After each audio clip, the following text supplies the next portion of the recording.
Right now, you have 47 apps on your phone, a streaming service with thousands of shows, endless podcasts on every topic imaginable. And somehow, you still get bored.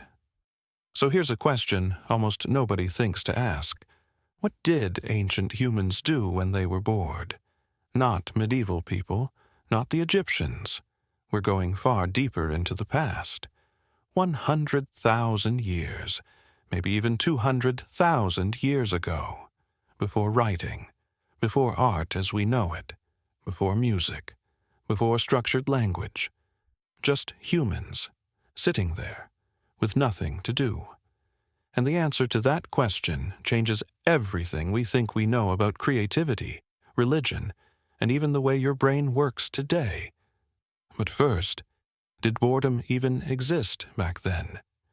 For a long time, scientists thought the answer was no. They believed early humans were too busy surviving. Every hour was hunting, gathering, building shelter. No downtime, no silence, no boredom. But that idea turned out to be wrong. In 1966, anthropologist Marshall Solins studied the Kalahari Desert's hunter-gatherer groups. What he discovered changed everything. These people worked only 15 to 20 hours per week, not per day, per week. The rest of the time was free, resting, talking, sitting, doing nothing in particular. Solins called them the original affluent society, not because they had more things, but because they had more time. So ancient humans weren't constantly busy. Which leads to a better question. What did they do with all that empty time? They played.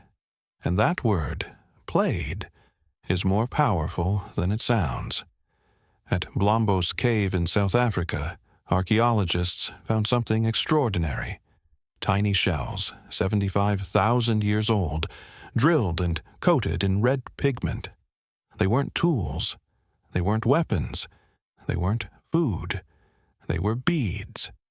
Someone sat down 75,000 years ago and made jewelry.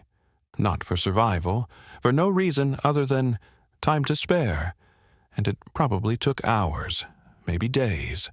Drilling stone with stone tools, no metal, no machines, no urgency, just patience and boredom.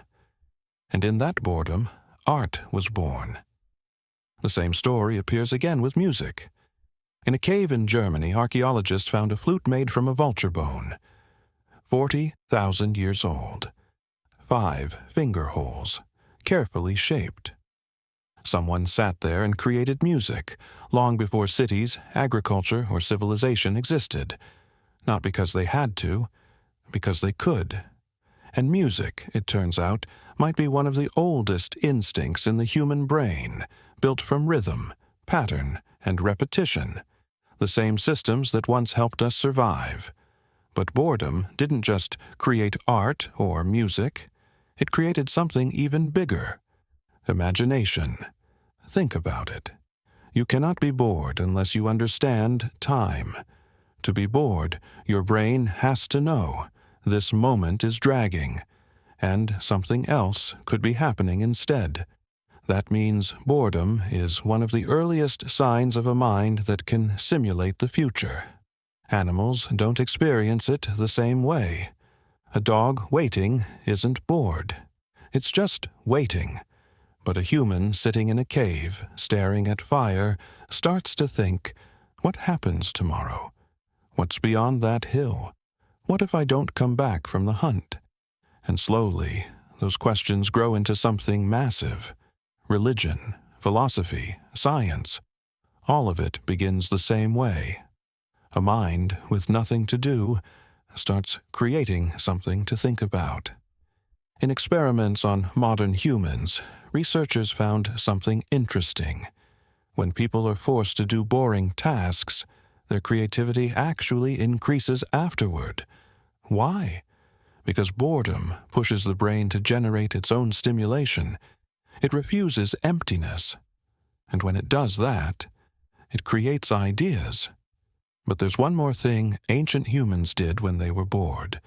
They talked Not just planning, not just survival. They told stories, and storytelling may be one of the most important inventions in human history, because early language wasn't just about information,